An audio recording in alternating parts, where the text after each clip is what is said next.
안녕하세요. 지금부터 과실주 식물원 강의를 시작하겠습니다. 강의를 맡은 임재웅입니다. 술이 무엇일까요? 장자는 이런 얘기를 했습니다.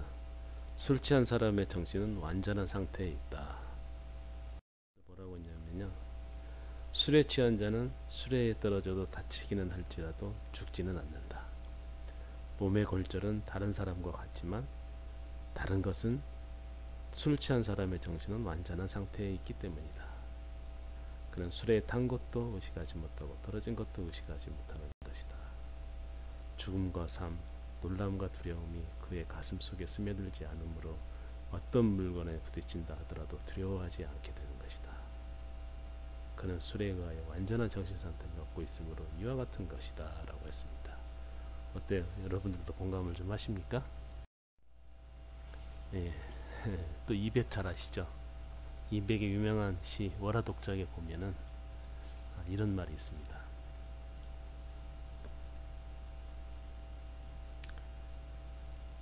술에서만 얻는 이 즐거움 깨어있는 이들에겐 알리지 말지어다. 깨어있는 사람들한테 그것을 알리지 말라고 했습니다. 또 삼국시대에 그 손공과 같이 했던 오나라의 정천이라는 사람이 있었습니다. 정천이라는 사람은 내가 죽거든 부디 내 시체를 질그릇 만드는 굴 옆에 묻어주게. 100년 후에 내 백골이 삭아서 흙이 된다면 누가 알겠는가? 그 흙을 파다가 술병을 만든다면 내 소원은 그것으로 성취된 셈이네. 자신이 술병이 되면은 좋겠다는 바람을 한 거죠. 술을 얼마나 좋아하면 그랬을까요? 네. 멋있죠? 서양을 술에 대해서 얘기한 사람들 서양을 한번 살펴보겠습니다. 비판 철학자로 유명한 칸트는 뭐라고 그랬냐면요. 술은 입을 경쾌하게 한다. 그리고 마음을 털어놓게 한다. 술은 하나의 도덕적 성질, 마음의 솔직함을 운반하는 물질이다. 공감하십니까? 저는 격하게 공감하는 부분인데요. 네. 또 로마의 키케로 아시죠? 네. 키케로는 또 뭐라고 했냐면 술을 마시지 않는 인간으로부터는 아예 사리분별을 기대하지 말라라고 했습니다. 뭐 다른 분들은 몰라도 여기 계신 분들은 고개를 끄덕 계신 분들이 좀 많이 있을 것 같아요. 그럼 한국을 한번 볼까요? 한국에 유명한 조지훈 시인이 있죠. 조지훈 시인은 주도의 18단계로 나눴어요. 그래서 9급에서 부주, 술을 아주 못 먹지는 않으나 안 먹는 사람. 8급, 술을 마시긴 마시나 술을 겁내는 사람. 7급, 마실 줄도 알고 겁내지도 않으나 취하는 것을 민망하게 여기는 사람. 여기는 많이 있죠. 7급 정도는 많이 있는 것 같아요. 6급, 마실 줄도 알고 겁내지도 않고 취할 줄도 알지만 돈이 아쉬워 혼자 숨어 마시는 사람. 주변에 있습니까? 5급, 마실 줄 알고 좋아도 하면서 무슨 입속이 있을 때만 술을 내는 사람. 주변에 많이 있죠. 3급, 잠이 안 와서 술을 먹는 사람. 많이 있는 것 같아요. 2급, 밥맛을 돋기 위해서 마시는 사람. 보통 우리가 애주가라고 많이 하죠. 1급, 술의 진경을 배우는 사람.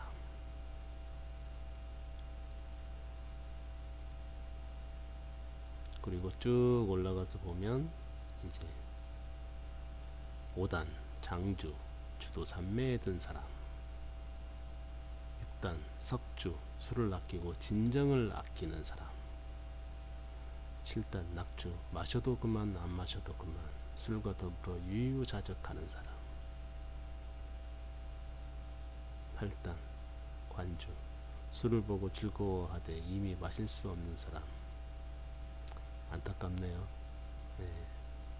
구단, 폐주, 술로 말미암아 다른 술 세상으로 떠나게 된 사람. 열반주. 안타깝죠. 예. 이 좋은 걸 그렇네요. 그래서 그 중국 삼국시대의 오나라 정처는 술병이 되고자 한 것 같습니다. 자, 이제부터는 조금 더 과학적으로 접근을 한번 해볼게요. 우리가 술을 하면은 효문을 빼놓을 수는 없죠. 효문을 빼놓을 수가 없습니다. 효문은 뭡니까? 뒤에 가서 또 자세한 사항에 대해서 알아보긴 하겠습니다만은, 효문은 술의 역사를 보려면 지구의 역사도 또 우리가 또 살펴봐야 할 것 같아요. 효문은 뭡니까? 진핵생물입니다. 진핵생물. 단세포 생물인데 핵을 둘러싼 핵막을 가지고 있는 진핵생물입니다. 조금 발전된 세포의 하나의 형태죠. 그래서 생명과학에 큰 공헌을 많이 한 것이 효모입니다. 그러면 이 진핵생물을 통해서 진화론을 놓고 보면은 진핵생물을 통해서 우리가 더 이해할 수 있는 부분들이 많이 있는데요. 보통은 진핵생물은 오랜 세월을 거쳐서 온핵생물로부터 생성되었다고 여겨지고 있습니다. 지구가 약 46년 정도 되지 않았습니까? 그동안에 지각운동, 대기의 많은 변화, 또 수많은 운석의 충돌 등으로 해서 지구는 계속 변화했습니다. 우리가 사는 시기는 아주 작은 시기이기 때문에 우리가 그런 부분에 대해서 크게 느끼진 못했지만 45년, 46년을 놓고 보면 굉장히 긴 시간이죠. 그래서 예전에 우리 학교 다닐 때 배운 적이 있을 거예요. 그 실험을 통해서 이런 무기물에다 열, 전기 방전을 줌으로써 세포에 필수적인 그런 유기물, 탄소와 같은 것들이죠. 유기물이 생성됐던 것을 실험을 했던 것을 기억을 하실 겁니다. 그리고 38억 년 전쯤 암석층에서 세균 화석이 발견됐습니다. 그러니까 지구가 생기고 나서 약 8에서 10억 년이 지난 후에 첫 생명체가 지구에 나타난 것으로 지금 보고 있는 거죠. 그 당시에 대기에는 산소가 있었을까요? 산소가 없었겠죠. 당연히 없을 것입니다. 산소량은 공기 중, 대기 중에 있는 산소는 없고 물, 수증기, 그 안에 들어있는 산소만 있었겠죠. 이제 결합된 산소만 있는 거죠. 그걸 이용을 할 수가 없는 거죠. 그래서 대기 중에 산소가 나타난 시기는 약 27억 년 전 암석에서 이렇게 철이 산화된 것으로 추정되는 게 발견이 됩니다. 그래서 어떤 남세균에 의해서 산소를 방출하는 광합성이 진행됐음을 추론하고 있습니다. 그래서 약 20억 년 전쯤에 진핵생물체가 출현한 것으로 추정을 하고 있어요. 약 20억 년 전에 진핵생물, 효모와 같은 진핵생물이 출현한 것으로 보고 있습니다. 효모는 진핵생물에서 가장 낮은 등급의 생물입니다. 그래서 처음에 원핵생물이 38억 년 전쯤에서 출현된다고 했죠. 그래서 그 뒤로, 그러니까 약 18억 년 동안에 진핵생물이 나타난 거예요. 그 이후에. 그래서 보통은 원핵생물이 진핵생물로 진화된 것으로 지금 여기고 있습니다. 이것은 세포 내 공생설을 얘기한, 이건 이제 진화하고 관련된 부분이거든요. 이렇게 해서 이런 원핵생물들이 이렇게 해서 진핵생물이 되고, 이런 것들이 또 일반적인 식물로 또 아니면 동물로, 다른 균류로 해서 진화한 것으로 생각들을 하고 있습니다. 제가 이 얘기를 하는 것은 뭐냐면 효모를 얘기하고자 싶은 거예요. 그러면 뭐 진핵생물 중에서 가장 원시적인 형태의 생물인 효모는 그 안에 있었겠죠. 그 안에 최소한 20억 년 이후에 어느 시대에는 나타났을 거라고 생각을 합니다. 자, 봅시다. 그러면 그렇게 해서 만들어진 세균이나 생물체들은 살기 위해서 계속해서 진화를 하든 뭔가를 자기들을 살기 위한 노력들을 하겠죠. 긴 시간 동안에. 효모도 아마 그랬을 거라고 생각이 됩니다. 그렇게 해서 발전된 게 이제 지금의 효모일 수도 있고요. 효모, 호흡과 발효를 하죠. 두 가지를 다 합니다. 통성형기성 세균입니다. 아니, 통성형기성 생물체입니다. 그러면 효모는 먹고 살려면 대사를 해야 할 거 아니에요. 대사를 통해서 에너지를 얻어야 살 수 있지 않겠습니까? 그러면 거기에 대한 그 대사를 할 수 있는 영양분이 필요한 거죠. 그러놓고 한번 봅시다. 백악기 시대가 있습니다. 고생들을 나눠서 놓고 볼 때 이제 백악기 중생대 중에 약 백악기 시대를 구분을 하고 있어요. 보통 1억 년에서 1억 년을 기준으로 해서 전후 약 3,500년을 먹고 백악기 시대로 보고 있습니다. 근데 이때 이제 대단한 중요한 부분이, 술에 있어서는 굉장히 중요한 부분이 나타납니다. 이때 그 전에 침엽수나 이런 것들만 있었던 이제 약 1억 년 전쯤 해서 속시식물이 나타나요. 속시식물. 우리가 보통 꽃을 피고 열매를 맺는 속시식물이 나타나요. 이런 식물들은 다음 세대를 이어가려면 어떻게 돼요?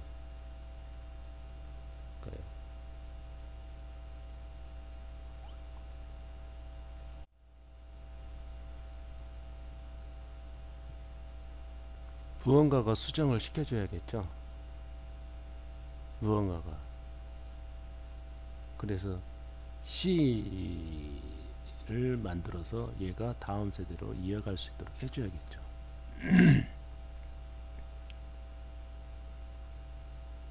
그러면 수정이 되고 그 씨가 자랄 수 있는 곳에 안착돼서 살아갈 수 있는 환경이 될 수 있도록 뭔가 역할을 또 해줘야 돼요. 그래서 뭡니까? 과일들. 꽃에는 꿀이 있고 과일은 당분이 있잖아요.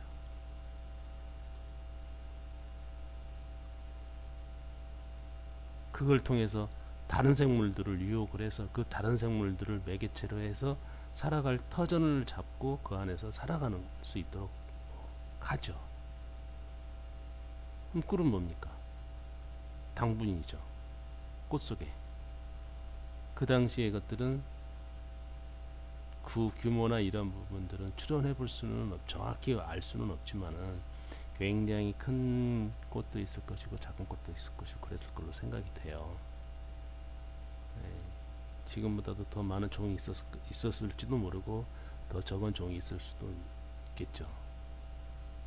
그러면 수정을 위해서 유혹하는 꿀들이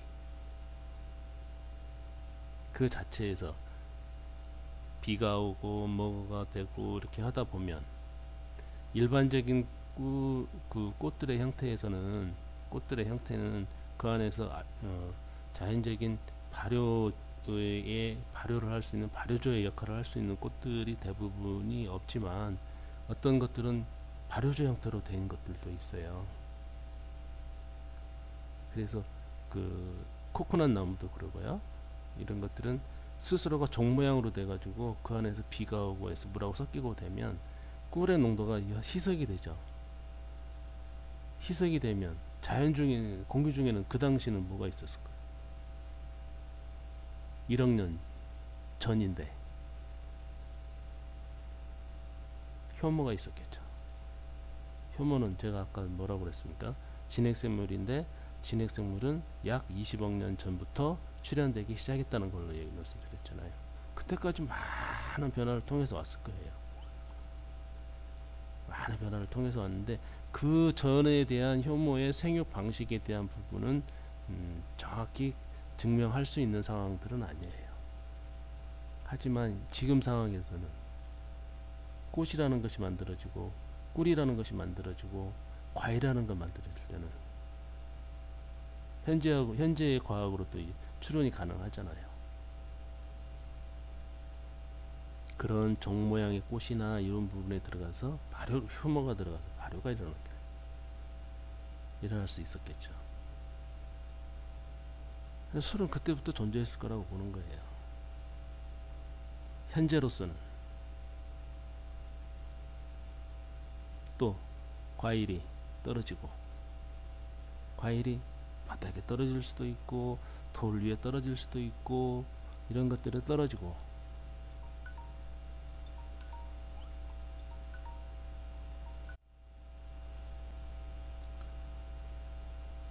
술이 존재는 이제 확인이 됐죠. 그때쯤에는 술이 존재를 했을 것이라는 확인은 됐습니다. 계약기 소시문이 들어왔을 때부터 그런 것들이 이루어졌을 거라고 확인이 됐습니다.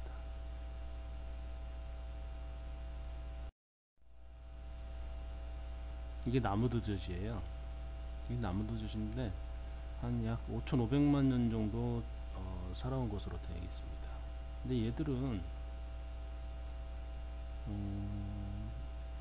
지금 말레이시아에 있는 건데 야적곳에 술을 먹고 살아요.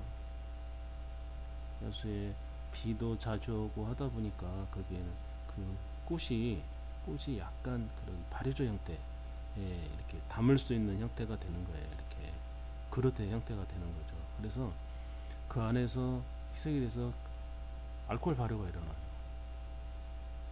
그래서 보통 2% 3% 돼요. 알코올이 함량이. 근데 얘들은 그걸 먹고 살아. 나무 위에서 그걸 먹어요. 얘들은 살기 위해서 먹는 거죠. 어떻게 보면 즐기기 위해서 먹는 것보다는 살기 위해서 먹는 것 같아요. 근데 얘들은 거기에 그 5,500만 년의 정도의 추론되는 그 긴 생물체의 역사로 놓고 봤을 때 계속 거기에 적응화된 것이겠죠. 그래서 계속해서 그 부분을 지키고 있을 거예요. 그러다 보니까 취하지 않는 거예요. 보통 얘들이 먹는 것으로 보면 보통 사람 몸무게로 따져놓고 보면 술의 양이 와인 그라스로 해서 9잔을 마시는 정도. 9잔. 얘들도 뭐 자기들 따라 다 틀리겠죠. 그 정도로 마십니다. 근데 나무에서 절대 떨어지지 않아요. 떨어지지 않고 잘 다녀요.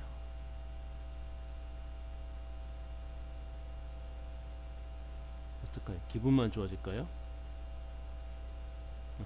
그렇습니다.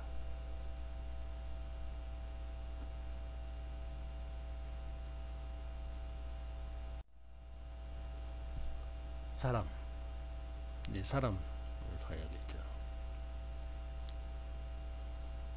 인류의 기원을 놓고 보면은 약 400만 년쯤 오스트랄로피테쿠스부터 그 시대에 몇 가지가 있긴 합니다만은 그때부터 기원으로 보고 있습니다.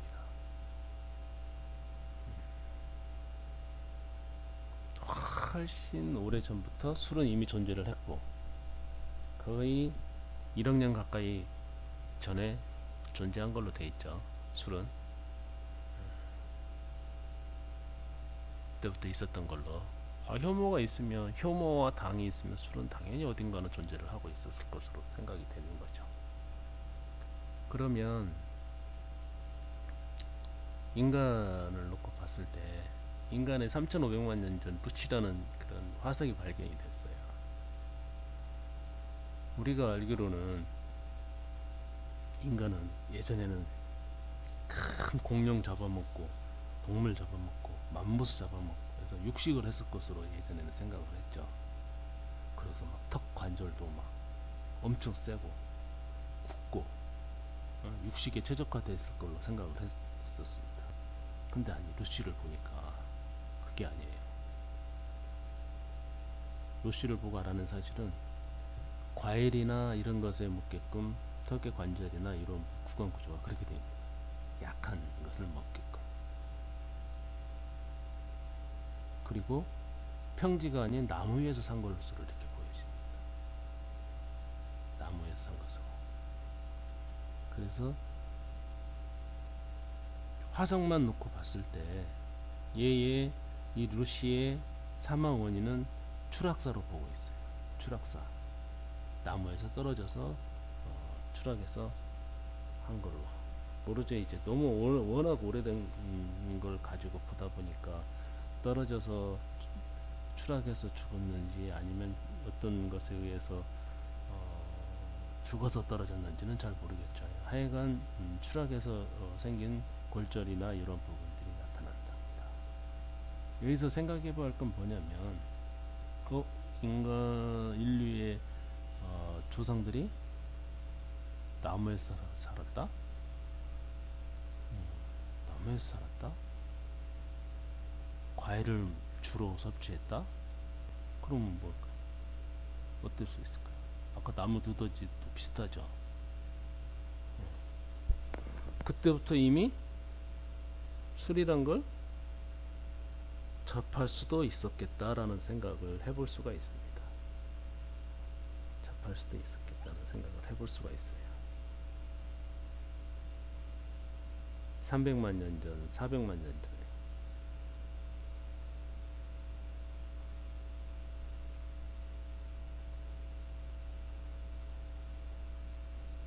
나무에서 과일이 떨어진 거, 과일을 먹고 또 꿀의 형태는 잘 모르잖아요.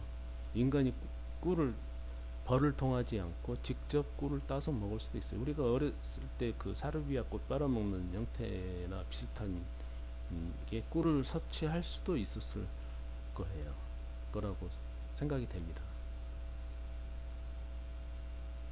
그때부터 주식으로 과일을 먹었지만 일부는 술도 먹었었을 것이다 라고 생각을 합니다.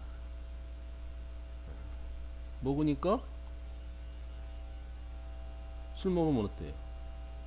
배고픕니까? 그거 아니죠.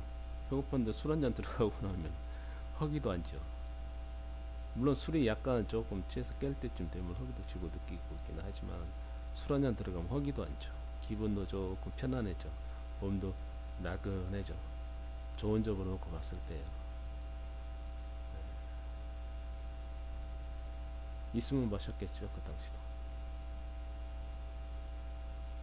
그랬을 걸로 추론이 됩니다. 술의 역사는 우리가 뭐 7,000년 뭐 몇 년 뒤에 가서 이제 얘기를 하지만 그것은 기록에 의한 거죠. 기록에 의한 거. 기록들을 보고 추정을 한 거고 실제로는 훨씬 더 술이라는 건 존재를 했고 인간은 그것을 우연한 기회에 발견을 하게 된 것이고 그것을 주식으로 먹을 정도로 많이 만들어지지는 않았을 것이고요.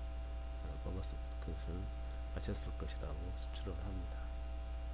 모르죠. 또 그 당시에는 또 꽃이 큰다든지 뭐 과일이 커가지고 막 많이 만들어질 수도 있죠. 알코올 분은 높지는 않았을 것 같지만 많이 마셨을 수도. 그래서 그 당시는 술을 먹으면 힘도 쓰고 한데 취해서 오는 여러 가지 상황들, 부정적인 것들, 이 적었을 수도. 그러니까 술을 먹으면 바로바로 그것을 대사를 해서 바로 분해해가지고 할 수 있는 그런 능력들이 있었을지도 몰라요. 더 많이 지금보다. 아까 나무두더지를 놓고 보면은 그러한 부분들이 나무두더지 퇴화되지 않고 쭉 이어져 온 거잖아요. 사람은 모르겠어요. 그 당시 그랬던 것이 퇴화되어 왔는지도 모르겠어요. 그전에는 먹고 바로바로 분해할 수 있었는데 지금은 이제 그렇게까지는 아니다 보니까 이렇게 왔을 수도 있는 약간의 억지스러운 얘기를 한번 해봤습니다. 인류의 역사를 놓고 보면 아프리카에서 다 기원된 것으로 보죠. 아프리카에서 쭉 이렇게 넘어온 걸로 다 보고 있습니다. 인류의 기원은 지금은 그렇게 하고 있습니다. 이렇게 놓고 보면은 여기서 살다가 이주한 이유는 뭘까요? 우연한 기회에 떠내려 가든지 아니면 뭐 싸워서 밀려서 가든지 뭐 여러 가지 이유로 떠났겠죠. 떠나다가 가다가 좋은 데 있으면 정착하고 좋은 데 있으면 정착하고 했을 텐데 또 이제 뭐 먹을 거 찾아서 갈 수도 있고 근데 긴 거리를 간 것은 놓고 보면 꼭 경쟁에 취해서 경쟁에 밀려서만 간 것은 아니라고 봐요. 인간이 이만큼 진화하고 발전한 이유는 뭐예요? 뭔가 새로운 것을 계속 꾸준하게 찾는다는 그런 거잖아요. 그런 게 다른 생물체보다도 더 강한 부분들이 있어서 이만큼 진화를 하게 된 거지 않습니까? 그래서 저는 여기서 멀리 간 게 어떤 경쟁에 밀려서 치여서 그런 게 아니라 새로운 것을 찾아서 간 거라고 봐요. 그래서 여기 아프리카 원래 기원한 데서부터 더 멀리 간 데 가서 정착한 인간들이 오히려 더 창의적이고 뭔가 도전적이지 않는가 하는 생각을 해봅니다. 유전적으로 그렇게 가지고 있지 않을까.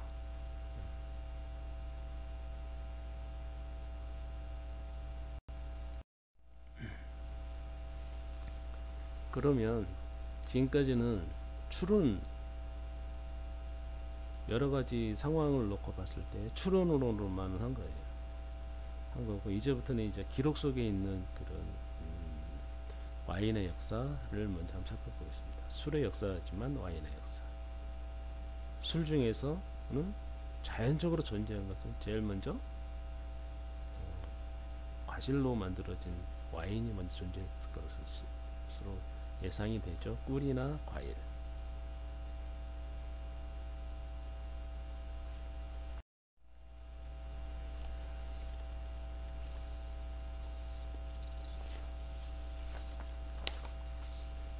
자,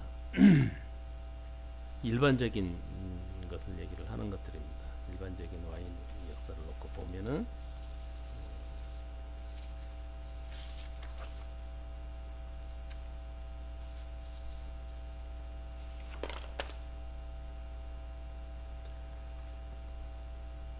여기가 이제 다마스쿠스입니다. 다마스쿠스에서 여기 남서쪽에서 발견된 BC 6000년경에 과일과 포도를 압착한 사용했던 압착기가 발굴되었다고 합니다. 저도 보지는 않았어요. 중동이죠. 중동의 메소포타미아 지역에서 4000년경 와인을 보관한 사용한 항아리에 마개로 추측되는 유물이 발견되어 있다고 해요. 이렇게 놓고 보면 약 BC 6000년, BC 4000년경에는 분명한 와인이 존재를 했었어요.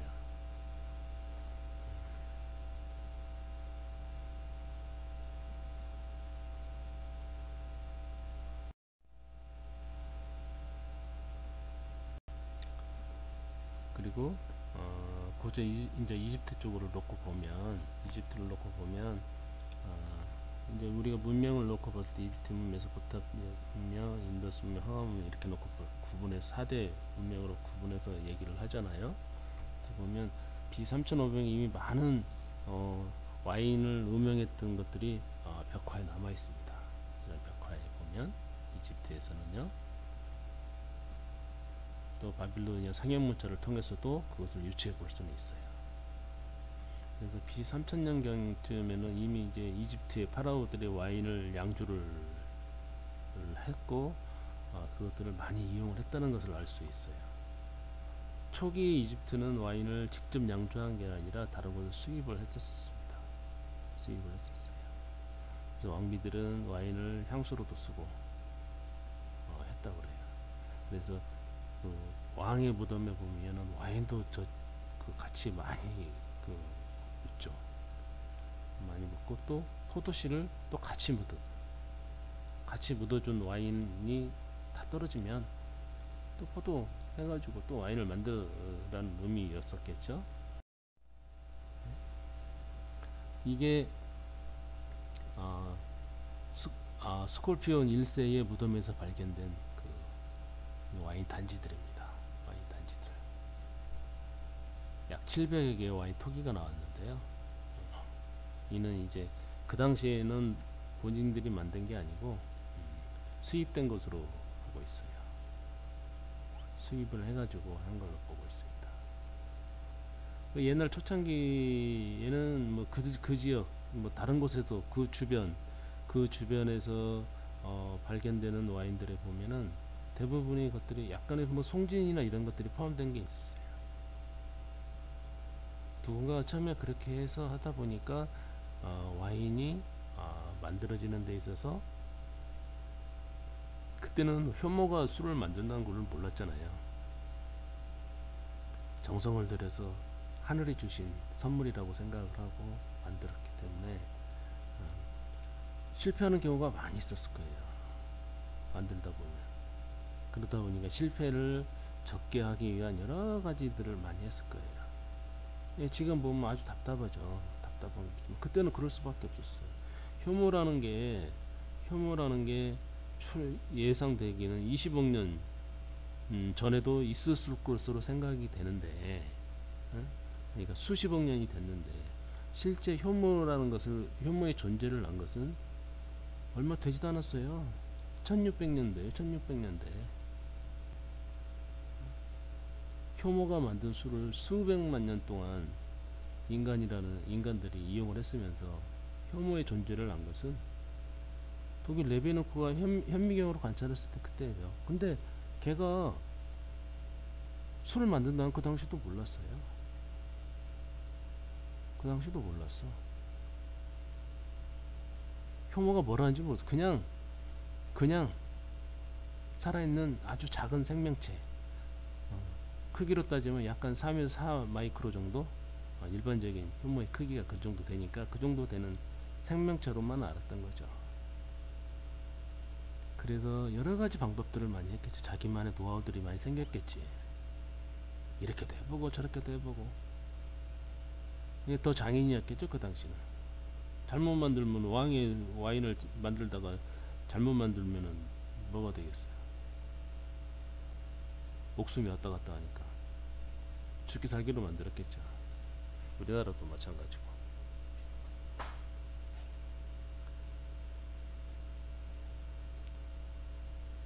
그래서 그 투탕카멘의 무덤에서 발견된 그 톡이잖아요. 톡인데 그 뚜껑도 톡일 거 아니에요. 뚜껑에 뚜껑을 막는데 진흙으로 막았다 보니까 거기에 이제 와인을 만든 때하고 만든 사람 이름이 적혀 있는 거예요. 발견됐습니다. 이게 인간이 발견한 최초의 와인 레이블인 거죠. 어떻게 보면 와인 상표? 라고 할 수도 있고, 제작자가 들어갔으니까 상표라고 볼 수 있는 거죠. 옛날에는 자기 이름을 걸고 다 만들었으니까 그랬겠죠.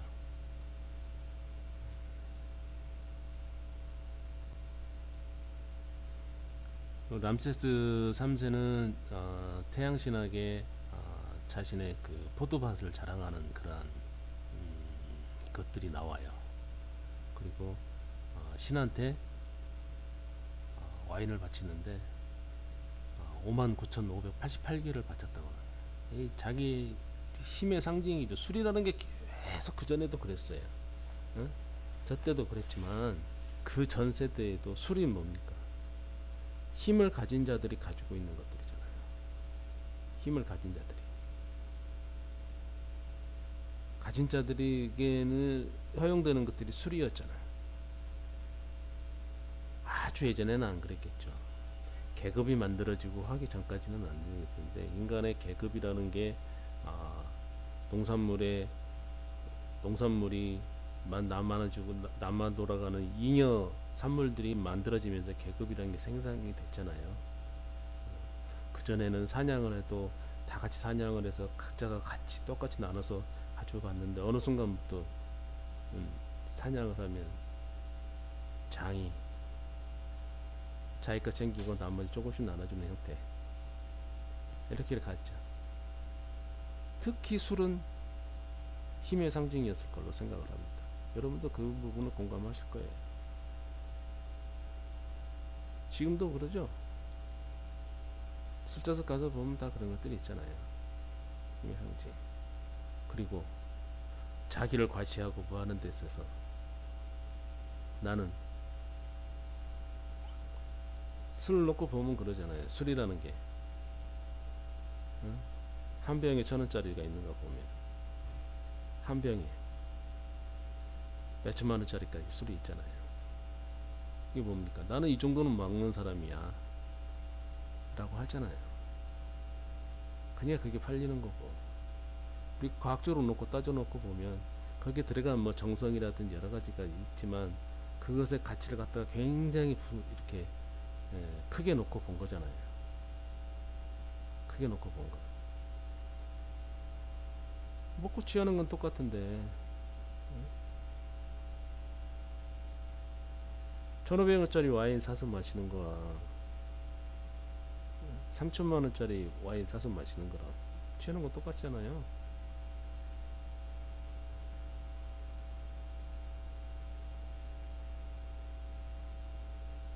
(3,000원짜리) 발포 와인 사서 마시는 거랑 200만원, 300만원짜리 샴페인 마시는 거랑 맛이 틀리죠? 맛이 틀리다고 생각을 하는 걸 수도 있어요. 근데 내가 만든 이 자리, 이 모임에서는 이 정도는 해야지 라고 하는 것들이 있잖아요. 술은 아직까지도 그런 힘의 상징인 것들이 있습니다. 우리가 술 얘기하면서 중국을 빼놓을 수가 없어요. 그 전에는 이제 중국에서는 그 전에는 뭐 2000년 경에 와인을 창조했다는 기록도 있고 하는 것도 있습니다. 근데 뒤에서 제가 조금 더 자세하게 얘기를 해드릴게요.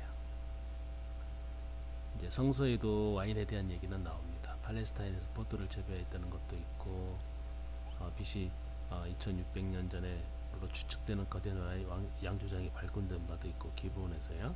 근데 최근에는 뭐예요? 2011년은 아르메니아에서 약 BC 그 당시 발견됐을 때는 뭐 한 5,6,000년이라고 전 거라고는 했는데 지금은 다시 한 4,000년 정도로 된 것으로 얘기가 되고 있는데 아르메니아에서 양조장이 발견됐어요. 발견된 양조장 중에서는 가장 오래된 양조장이죠. 아르메니아에서 발견된 거.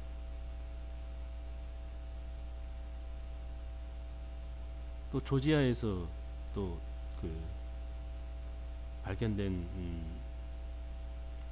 항아리를 분석을 해보니까 약 BC 한 5,000년 전쯤으로 추론이 되는데 포도종을 보고 보니까 지금의 양조형 포도로 만들어진 것 같다라고 추론을 하고 있습니다. 그 당시에. 그래서 조지아 가면 와인의 그 시작은 자기들이라고 하는 것들을 볼 수가 있어요. 아직 인간이 술을 발견했지만 사람이 그것을 이용했던 것에 대한 부분들은 흔적을 아직 우리가 못 찾은 것도 많이 있으니까 현재로서는 그렇다는 거예요.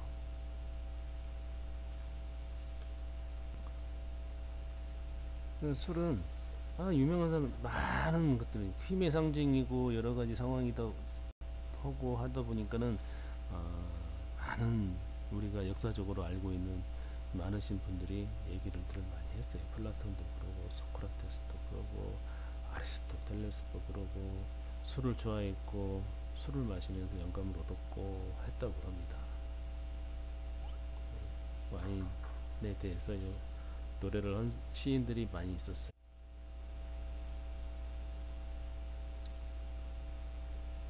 자, 계속 하면은요. 그래서 이제 그런 와인들은 이제 주로 그 중동 지역이죠. 중동 지역 아프리카 위쪽 중동 지역에서 만들어진 것들이 이제 유럽으로 넘어오기 시작하죠. 그리스로 넘어오고 다음에 이제 로마로 전해집니다. 로마로 전해지면서 이제 이런 것들이 이제 확산이 급속하게 일어나는 거죠. 로마가 여기 보시면 이 로마가 점령했던 곳들이 다 점령했던 것들 이러면서 뭐 스페인이고 어디고 다 해가지고 이제 그 포도 재배하고 이제 와인 양조가 시작이 유럽으로 확산이 되기 시작하죠. 그러면서 이제 와인이 산지가 유럽 중심으로 돌아가게 됩니다. 기원으로 들어와서는 유럽 중심으로 돌아갑니다.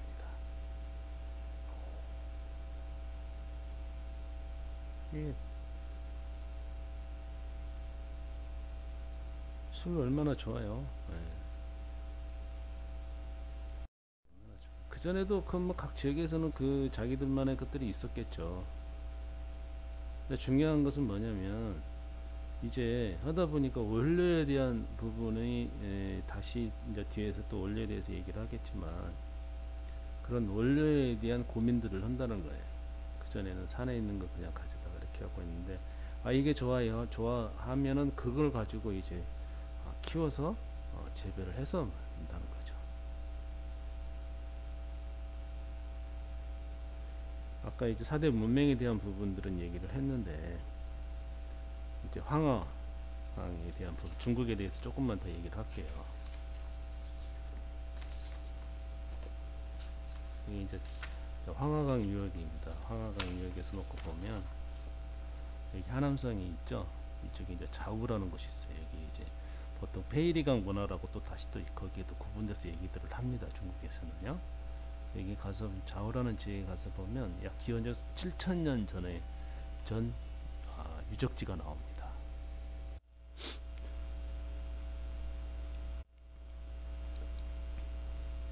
약 7,000년 기원전 BC 7,000년 전에 신석기 문화가 대략 그때쯤에서 생성된 걸로 보고 있죠.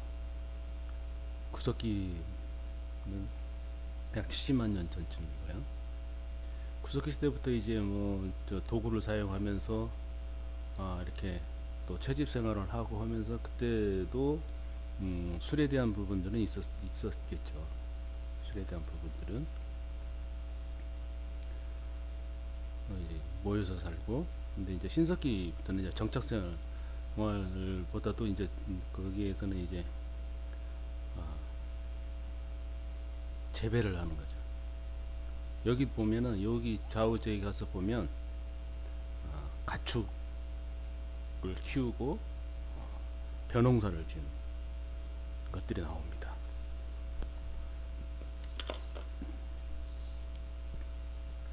탄화된 벽시가 나와요. 벽시가 나오는데 이게 보통의 야생종들이 아니라 약간 그 지금 재배되고 있는 재배종에 가까운 그런 것들이 있어가지고 이게 이제 야생에서 캔 게 아니라 재배돼서 했던 벼농사를 했던 것으로 추론을 하고 있습니다. 당연히 이렇게 되겠죠. 그때 이제 많은 토끼들도 나오고 그렇습니다. 거기에서는 또 문자도 나와요. 여기 보놓고 이게 이제 그쪽 그 지역에서 나온 것들인데 무덤도 나오고 막 근데 이게 그 당시에 발견된 이게 문자예요. 문자입니다.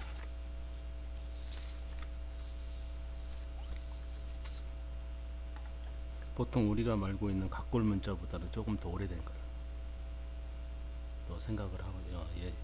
이런 게 한 16개의 기호가 나왔다고 합니다. 문화적으로 엄청 발전된 거죠. 그전 과거하고 비교해서 보면 문화적으로 엄청 발전한 거예요. 여기서는 또 피리도 나와요. 피리도 나오는데 그것도 소리도 지금도 난답니다. 그 백로의 뼈로 만든 피리도 나오고. 그래서 그 얘기는 뭐예요?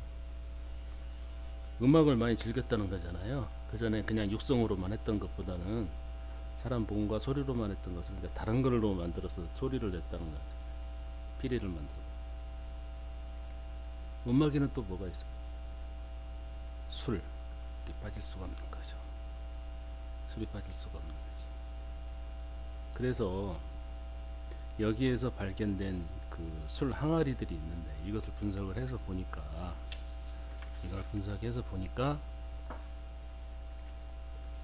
단순하게 어떤 특정한 것만 나오는 게 아니고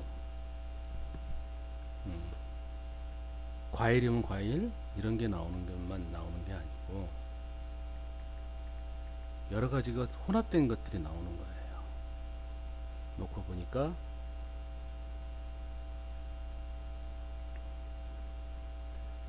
산사나무 있죠. 산사나무. 산사나무 분석을 해서 보니까 산사나무 잎에서 나오는 주석사에 나오고 또 벌꿀도 같이 해서 만들어진 것도 나오고 밀랍 성분이 나오는 거예요. 그 이제 벌꿀이라는 얘기잖아요. 그런 것이 나오고 또 곡물을 사용했던 것도 나옵니다. 그래서 그 용기가 이술도 담고 저술도 담고 할 수도 있지만은 혼합해서 만들어지지 않나, 혼합해서 하지 않았나 또 생각을 해볼 수가 있는 거죠.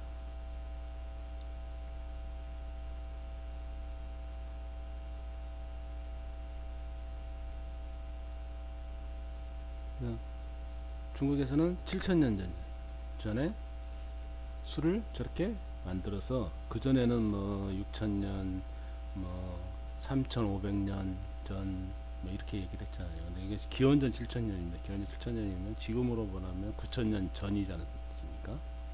9,000년 전에 중국에서는 이렇게 했다는 것이 그 흔적을 우리 현대의 인간이 발견을 했다.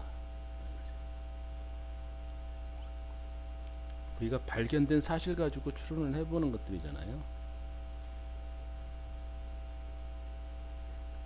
와인의 역사 굉장히 우리가 지금 뭐 70만 년 전, 400만 년 전에 인류가 나무에서 어떤 과일을 먹다가 발효된 과일을 먹을 수도 있고 또 뭐 발효된 꿀을 먹었을 수도 있었을 것이라고 얘기를 했잖아요. 하면서 뭐라고 그랬습니까? 보통 뭐 몇십만 년은 그냥 쉽게 얘기를 했어요. 근데 그 시간이라는 게 만년, 2만 년 이게 큰 의미를 두고 얘기하지 않은 만년, 2만 년이라는 시간은 어떻게 지금 우리가 100년도 못 사는 우리 인간이 보기에는 어마어마한 시간이죠. 진짜 어마어마한 시간이야.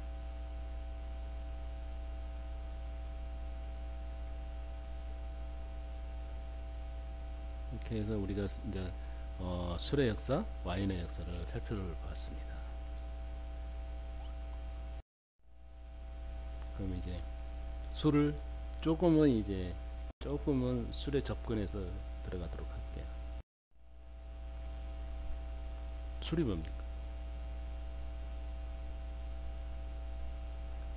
일반적으로 우리가 합성해서 만들어낸 술은 술이라고 안 하죠. 합성된 알코올은 우리가 술이라는 건 효모라는 미생물을 통해서 만들어진 알코올을 우리가 보통 술이라고 하죠. 또 그걸 우리는 먹고 있고 그러죠. 간단하죠. 효모가 만드는 대사산물 술. 효모가 만든 대사산물.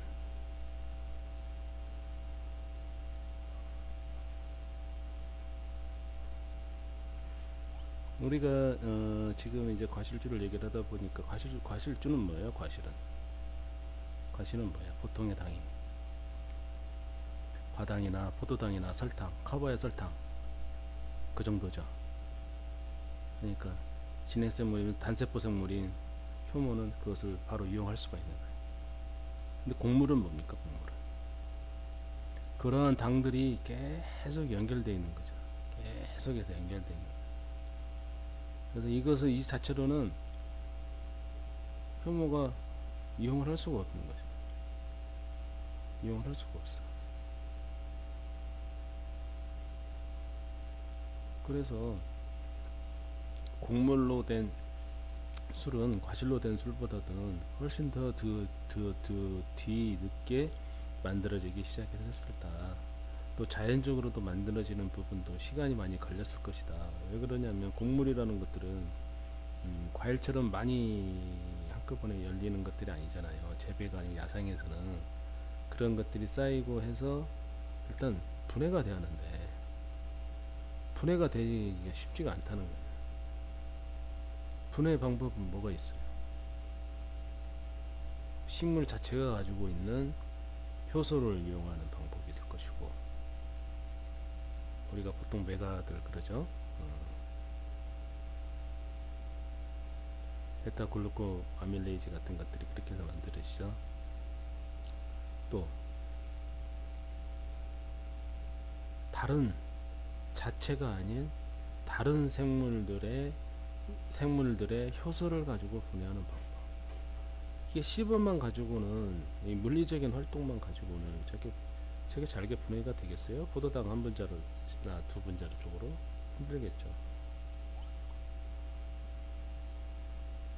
그래서 곰팡이 독소를 이용한다든지, 곰팡이의 효소를 이용한다든지, 그렇죠. 사람의 효소를 이용한다. 그것은 우연하게 누군가가 의해서 또 발견이 됐을 거예요. 예측대로는 바로는 이제 농경 사회로 접어들면서 그러한 것들이 이제 먹고 남는 것들을 비축하고 나중을 먹기 위해서 두는 것들을 보관하는 과정에서 습한 곳에서 놓고 하다 보면 싹이 튼 것도 있을 것이고, 아니면 그 자체 곰팡이에 의해서 된 것도 있을 것이고 하면서 이제 술이 만들어졌을 거라고 봐요. 그걸 이제 누군가가 발견을 했겠죠. 아주 긴 시간 동안.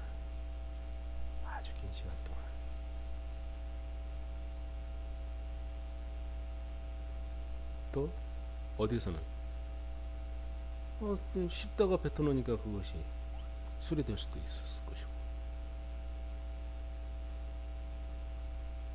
그래서 역사적으로도 씹어서 술을 만드는 것도 있잖아요. 중국에서 보면 곡물을 씹어가지고 뱉어서 술을 만드는 것도 있습니다. 그 방법은 이제 처음에 누가 방법을 찾아냈느냐의 부분이 관건이 되겠죠. 그러면 우리가 이제 이런 부분들을 화학적으로 구분해 볼 수가 있어요. 일반적인 전분을 가지고 알코올을 얼마나 만들 수 있는지, 설탕을 가지고 알코올을 얼마나 만들 수 있는지, 포도당 가지고 얼마나 만들 수 있는지를 예측을 할 수 있습니다. 이론적인 계산이죠. 실제는 그렇습니까? 그렇게 될 수가 없죠.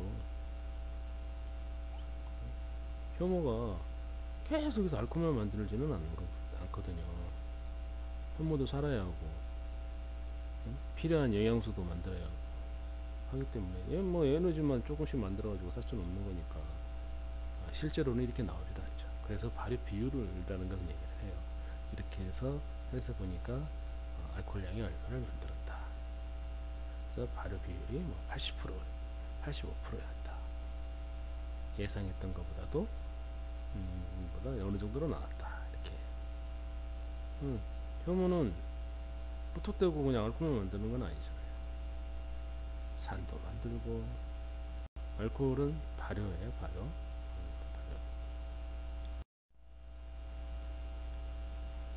이게 이제 효모입니다. 아까 얘기를 했었죠. 핵막으로 둘러싸인 핵을 가지고 있는 진핵생물이고 단세포 생물이다. 그리고 세포벽과 세포막으로 둘러싸여져 있어요. 그래서 일반적으로 우리가 술에 이용하는 효모들은 버딩 방식을 취합니다. 이렇게 튀어나옵니다. 이렇게 버딩 방식을 취해서 튀어나와요.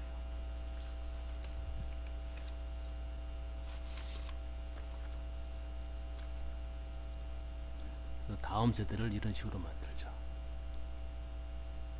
근데 한번 나온 곳에서는 다음 세대를 또 못 나. 이렇게 옆에 이렇게만 하는 거예요. 그래서 완전히 해봐야 24명 최대예요. 더 할 수도 없어. 한 2시간, 3시간마다 이렇게 할 수 있죠. 상황에 따라서는 다르겠지만.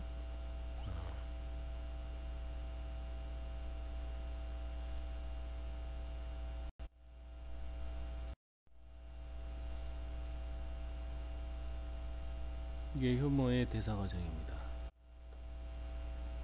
효모의 대사 과정인데, 효모라는 건 뭐라고 그랬어요? 약 진핵 생물 중에서는 아주 가장 원시적인 형태의 생물이라고 그러잖아요. 그러면 수십억 년 전에부터 존재했을 것이라고 예상은 해요. 근데 지금의 형태의 것이 그대로 졌다고는 생각은 하진 않지만 있었다. 그리고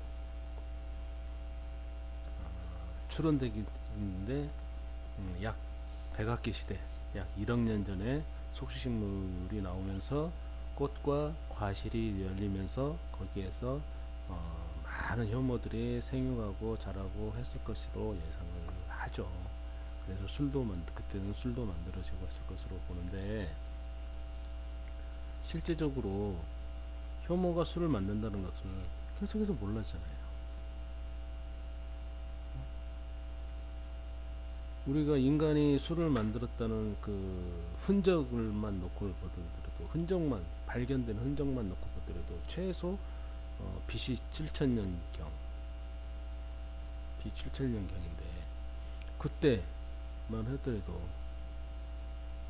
벌써 과실주, 벌꿀주, 곡물주 다 만들고 있었는데, 그러면 어느 정도 술에 대한 이해를 하고 있었다는 거 아니에요? 정확히 지금으로 놓고 보면 9000년 전에 그렇게 해서 술을 만들어서 계속해서 음명을 했어. 아까 투탕카멘 같은 경우는 술을 어마어마하게 낳았죠. 이집트 파라오들은 술을 많이 바치고 하는 것이 힘의 자랑이었잖아요. 그렇게 했는데 술이 어떻게 만드는 방법은 알았는데 만들어지는지를 몰랐어요. 그게 효모였다는 것도 몰랐고. 그럼 그 효모가 언제 발견이 되느냐? 1683년에 레베누크라는 사람이 현미경을 통해서 발견을 하게 됩니다. 효모라는 생명 자체를. 근데 걔가 뭘 하는지는 몰랐어요. 우리가 퍼멘테이션이라고 말하는 것도 효모가 살면서 부글부글 오르니까, 효모가 그렇다는 것을 가지고 얘기를 하는 게 아니라 부글부글 올라오는 현상 가지고 끓는다는 표현으로 해서 퍼멘테이션이 됐잖아요.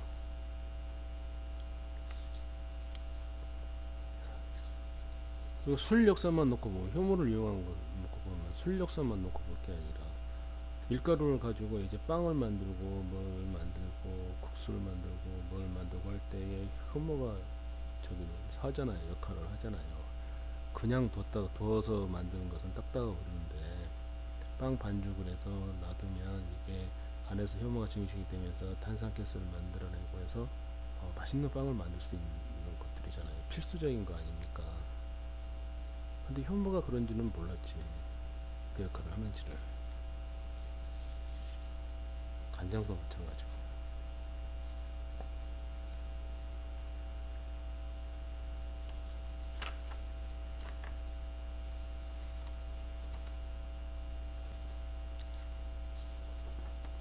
그래서 효모가 술에 관여된다는 사실을 아는 것도 1860년대예요. 1860년대. 어떻게 보면 효모가 만들어낸 것을 몇백만 년 전부터 사람이 이용을 하고 보고 왔었는데, 실제로 효모가 술에 관련되어져 있다고 한 것은 1860년. 지금으로부터 150년 전이에요. 150년 전. 그 술의 역사를 놓고 보면 어마어마한 긴 시간이잖아요. 거기에서 150년은 뭡니까? 눈 한 번 깜빡하고 지나간, 인간의 삶에 놓고 눈 한 번 깜빡하고 지나간 시간밖에 안 되잖아요.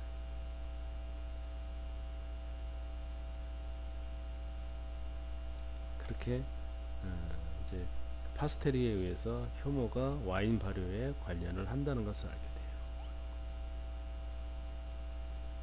그래서 걔를 열을 가해주고 하면 효모를 파스텔을 살균하는 방법에 대한 부분도 알게 되죠. 그래서 와인을 저장을 하기 위해서 파스텔을 살균을 한다는 것도 알게 됩니다.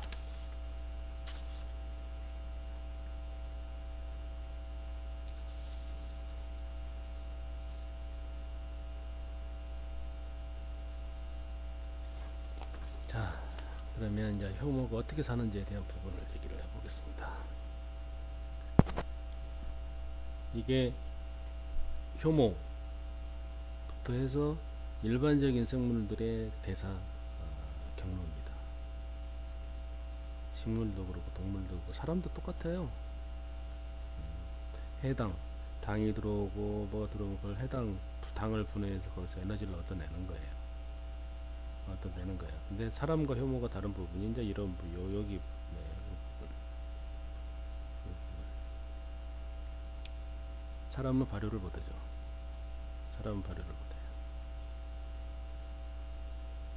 예.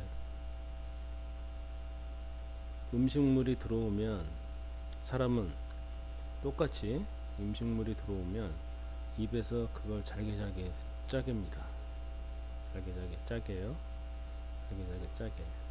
우리가 생 곡물을 먹는 거하고 찐 곡물을 먹는 거하고는 소화에 영향을 많이 주죠. 생걸 먹으려면 많이 씹어야 돼요. 더 작게 잘라줘야 돼.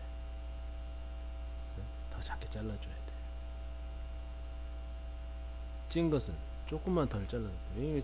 열을 가해서 만드는 것들은 그 섬유질 간의 그런 공급이 커졌기 때문에 거기에 대해서 소화 효소가 작용할 수 있는 여지가 더 큰 거예요. 우리가 곡물을 가지고 술을 만들 때 쪄서 술들을 만들잖아요. 물론 뭐 찌지 않고 만들 수도 있어요. 술이 나고 술이 안 되는 건 아니죠. 안 되는 건 아니지만 술을 우리가 곡물을 가지고 술을 만들 때 왜 찝니까? 왜죠? 효모가 걔를 이용을 하려면 당연히 작은 당으로 잘라줘야 하는데 그 당으로 잘라주는 역할을 하는 게 효소잖아요. 효소가 그 안에 들어가 작용을 하려면 삐집고 들어갈 공간이 있어야죠. 그 공간을 만들어주는 거예요. 쪄서 1차적인 목적. 2차적인 또 큰 목적이 뭐가 있을까요? 곡물을 보관하는 과정에 수확하는 과정에 취급하는 과정에 묻을 수 있는 외부의 여러가지 미생물에 대한 부탁해 있는 미생물들에 대한 오염, 이것을 막기 위한 거잖아요. 쪄서 살균이죠. 살균의 효과를 보는 거죠. 그래서 우리가 술을 찌고 해서 만드는, 그렇게 해서 만드는 거예요. 근데 사람은 그것을 씹어서 작게 짜면서 입안에서 아밀레이즈나 이런 당화 효소들이 나오죠. 당을 자르고. 사람이 먹는 게 이제 당만 있는 게 아니니까 다른 것들도 있죠. 단백질도 있고 지방도 있고 다 있고 하니까 이제 여러 가지 효소들이 있습니다. 페심도 있고 트립심도 있고 여러 가지 효소들이 있어요. 그걸 통해서 합니다. 일단 당을 놓고 얘기를 하겠습니다. 그럼 똑같이 이게 이제 그 해당 작용을 거쳐서 이제 TCA 사이클로 가서 에너지를 얻어요. 에너지를 얻습니다. 그럼 포도당 한 분자가 보통에 하면 여기에서 구연산 회로죠. 여기를 통해서 만들어지는 게 36개의 ATP를 많이 들어보셨죠. 36개의 ATP를 얻을 수가 있어요. 그리고 CO2가 나오고 물이 나오고, 그래서 우리가 호흡을 할 때 산소를 들여 마시고 CO2를 뱉어내죠. 산소를 들여 마시고 CO2를 뱉어내요. 그러면 효모도 산소가 있을 때는 똑같이 이렇게 해요. 근데 산소가 없으면 얘는 산소가 없는 상태에서 에너지를 얻는 방법을 알고 있어. 그래서 산소가 없으면 술을 만들면서 에너지를 얻어요. 근데 에너지를 많이 얻을 수가 없어요. 에너지를 여기서 ATP로 놓고 보면 두 개의 ATP밖에 못 만들어요. 두 개의 ATP밖에. 네 개 만드는데 두 개 쓰니 두 개를 사용을 하거든요. 그래서 남는 게 최종 정산을 하면 두 개밖에 안 돼. 왜 그러겠어? 얘가 먼저였을까요? 얘가 먼저였을까요? 얘는 환경에 맞춰서 적응을 해왔겠죠. 환경에 맞춰 적응을 해왔겠지. 이제 또 산소가 없을 때 발효를 하는 젖산균들 있죠. 젖산균들은 현기성, 통성 현기성이 산소가 있는 공간에서도 살아. 죽지는 않아. 사는데 에너지를 얻으려면 얘는 산소가 없는 상태에서 젖산 발효를 통해서 에너지를 얻어요. 젖산균들. 또 동물들은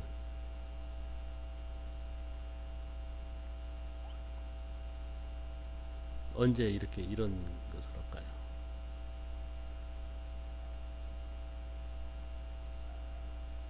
효율은 굉장히 낮죠.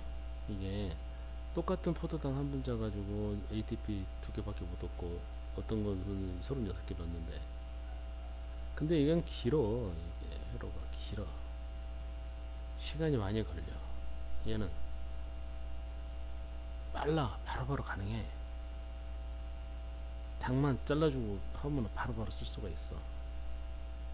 그래서 동물들은 순간적인 힘이 필요로 할 때, 순간적인 에너지를, 큰 에너지를 순간적으로 필요로 할 때, 사람이 가장, 동물들이 에너지를 가장 순간적으로 필요로 할 때 언제겠어요? 근육 운동할 때잖아요. 근육 운동할 때거든요. 큰 근육들이 움직이고 막 그럴 때, 그때 이제 저런 젖산이 생성이 돼요. 그래서 우리가 젖산을 피로물질이라고 하지 않습니까? 몸에 생긴 생성된 젖산을 빨리 없애줘야 한다고 하죠. 그때는 이걸 합니다. 큰 에너지를. 그러니까 짧은 단코스로 많은 양의 것들을 많이 필요로 하죠. 그래서 뭐 근육 운동 하잖아요. 칼로리 소비하려고. 그래서 큰 근육을 쓰라고 하지요. 큰 근육을 가지고 허벅지나 이런 부분들이, 큰 근육, 등 근육이나 이런 거 가지고 해서 에너지를 많이 쓰려면, 얘는 근육 운동 가지고는 에너지를 포도당 한 분자 가지고 두 개 ATP밖에 못 만드니까 많은 포도당이 필요로 하겠죠. 그래서 다이어트 하고 올 때는 적당한 근육 운동도 같이 해줘야 한다는 것이죠.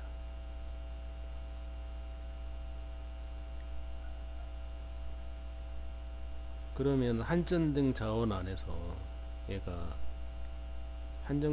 이상적인 반응은 어떤 걸까요? 이상적인 방향.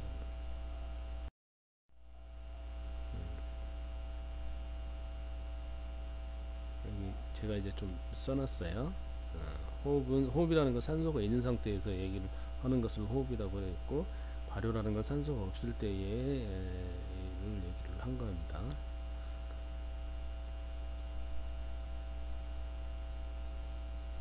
그래서 산소가 있을 때는 많은 에너지를 얻어내는 거고, 산소가 없을 때는 알코올을 생성함으로써 알코올 발효를 통해서 약간의 에너지를 얻어내는 거예요.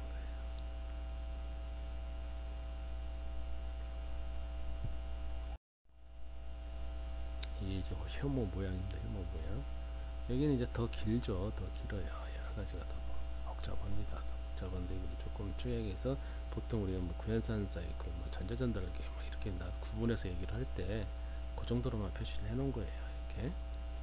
그러면 이게 이제 단세포생물이에요. 세포생물. 그래서 얘가 세포막을 통해 들어오려면, 커서는 안 되는 거지. 근데 뭐 하나나 두 개짜리 들어올 수가 있어요. 안으로. 이게 자가소화를 못 하는 거죠. 어떻게 보면. 사람은 저작작용하고 안에 효소를 이용해서 하는데 못 오는 거죠. 누군가가 옆에서 해줘야 돼. 들어오면 산소가 없을 때는 에탄올을 만들고, 산소가 있을 때는 에너지를 만들어서 많은 에너지를 어디다 쓰겠어요? 자기 몸도 만들고 몸에 필요한 부분들도 만들고 다음 세대를 만들어요. 다음 세대. 이거 다음 세대를. 다음 세대. 이제 먹고 살만하면 어떻겠어요? 먹고 살만하면 다음 세대 생각하잖아요. 혼자 먹고 살기 힘들 때는 다음 세대 어떻게 생각을 하겠어? 이제 뭐 좀 쓰고 남을 것도 있고 하니까 이제 다음 2세 생각하는 거야. 그래서 버딩을 통해서 다음 세대를 만들어내. 그래서 우리가 발효할 때 가끔 교반을 하죠. 교반해주는 이유가 뭐예요? 몇 가지가 있죠. 교반. 발효가 되면서 CO2 가스, 발효가 되든 호흡을 하든 알코올 발효를 하든 CO2 가스는 다 나옵니다. CO2 가스가 올라오면 어떻게 돼? 거기에 수용되어 있던 원료들이 붕 뜨죠. 가스에 뜨면서 위로 표면으로 올라와. 표면으로 올라오면 그 표면에는 다른 미생물들이 존재를 하니까 다른 미생물들이 오염되기가 쉽지. 그래서 계속 오염되지 말라고 교반을 통해서 집어넣어줘. 또 교반을 통해서 얻는 것 가장 큰 거 산소 공급, 산소 공급. 호흡을 시키는 거예요. 호흡을 산소 효모한테 호흡을 시켜서 다음 세대를 만들어라는 거예요. 다음 세대를 만들어서 너네 술을 확실하게 더 만들어라는 거예요. 필요한 만큼 우리가 뭐 건조 효모를 만들어서 팔 거는 아니고 술을 만들 거니까 너무 많아도 안 되겠지만 그래도 네 구역, 이 발효조는 네 구역이니까 네 구역 안에는 네가 지킬 정도의 수는 가지고 있어라. 우리가 넓은 땅덩어리를 가지고 있으면 그 넓은 땅덩어리를 어느 정도는 지킬 수 있는 숫자의 분사령이 있어야 할 거 아니에요. 우리도 마찬가지야. 쟤들도 치열한 경쟁 속에 사는 거거든. 공기 중에는 쟤들을 이어가는 여러 가지 그 미생물들이 많아. 그러니까 걔들한테 지지 말고 네 구역을 잘 지켜라 하는 차원에서 산소를 공급해서 세대수를 많이 만들어주는 거예요. 초창기에 발효할 때 어느 정도 되면 그 다음부터는 이제 산소 공급을 차단을 시키죠. 산소를 중간중간 살짝씩 넣잖아요. 나중에 후발효하고 할 때는 그대로 그거 가지고 막 하는 거고.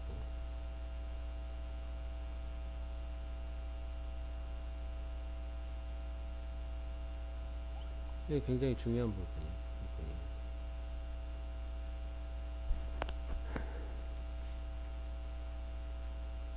그래서 내 술을 디자인하고 할 때 우리가 단순하게 알코올만 만드는 게 아니기 때문에 다음 장을 한번 볼게요. 얘가 살면서 그러면 호흡하고 발효만 하냐? 그건 아니야. 그것만 하는 게 아니에요. 또 다른 것도 만드는 거야. 에탄올만 만드는 게 아니고 얘는 초산도 만들고 다른 것도 만들고 효모 자체가 다른 것도 만들어요. 방향성 물질도 만들고 아미노산도 만들고 그래서 밖으로 내보냅니다. 안에다 뭐 갖고 있을 수는 없죠. 그러니까 밖으로 내보내 만들어서 살기 위해서. 근데 이놈들이 만드는 게 다 틀려. 쟤들마다 다 틀려. 그래서 우리가 지금은 이제 순수 효모를 사용을 하잖아요. 한 가지 효모를 갖다가 분리해서 걔를 가지고 키우잖아요. 걔를 가지고 술을 만들죠. 옛날처럼 막 이것저것 섞여 있는 거 가지고 만들다 보면 매번 달라지니까 술이 매번 달라지니까. 근데 지금은 이제 그렇게 하죠. 상업적으로 만드는 술들은. 근데 그런 부분들도 효모는 계속해서 계대배양 하다 보면은 얘들도 바뀌어요. 변해. 자꾸 변해. 유전 변이가 쉽게 일어나요. 효모는. 그래서 원래 내가 옛날에 저기 가서 뭐 매실밭 아니면 뭐 포도밭에서 분리해가지고 왔던 효모를 참 이게 방향이 아주 좋은 향도 많이 만들어내고 좋은 풍미를 만들어내는 효모라고 해가지고 딱 분리해서 가지고 있으면서 이제 계대비양 한 달에 한 번씩 딱 해가지고 순수 분리해서 가지고 있단 말이에요. 근데 한 2년 지나면 어머님이 키울 수도 있는 거예요. 그래서 애들은 딱 해가지고 한 번에 키워서 이제 동결 건조를 시키든지 그렇게 해서 거기서 뽑아서 쓰는 게 좋아요. 그러니까 내가 그걸 다 해서 할 수 있다고 해서 하다 보면 원하지 않는 다른 놈이 돼 있을 수도, 그게 또 뭐 좋은 방향으로 흘러갈 수도 있지만, 아니면 내가 디자인했던 방향으로 흘러가지 않는 경우가 있을 수 있으니까. 그래서는 이제 전문적으로 그렇게 해서 하죠.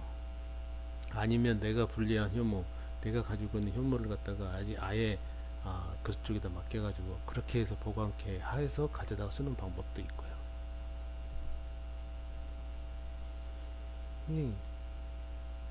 술에 있어서의 관건은 원료도 중요하고 모든 것들이 다 중요하고 하지만 효모도 굉장히 중요합니다. 효모를 어떤 효모를 쓰고 얘를 어떻게 컨트롤 하냐에 따라서 아주 성질이 고약해요. 효모는 온도에도 굉장히 민감해서 온도 조금만 해도 만들어지는 성분들이, 알코올이 목적이 아니잖아. 우리가 술 맛을 결정하는 데는 가장 중요한 것은 알코올이지만 걔를 갖다가 조금 더 가치 있게 만들고 하는 것은 알코올 이외에 만들어지는 것들이거든요. 그래서 내가 원하는 방향으로 어떻게 흘러갈 것이냐를 갖다가 하려면 얘를 많이 들여다보고 관심을 많이 가져야 돼. 얘에 대해서. 그러면 효모는 어마어마하게 많죠. 우리가 상상을 할 수 없을 정도로 많아요. 그들을 다 관심을 가질 수는 없어. 우리가 자식이 좋다고, 자식이 애들이 귀엽고 예쁘다고 해서 수백 명, 수만 명, 수억 명을 가질 수는 없잖아요. 내가 케어할 수 있는 정도를 가지고 걔들을 잘 케어하잖아요. 그렇듯이 얘도 내가 할 수 있는 정도에 대한 관심을 가지고 걔들을 잘 됩니다. 그게 술을 디자인하는 데 있어서의 가장 중요한 하나의 요소예요.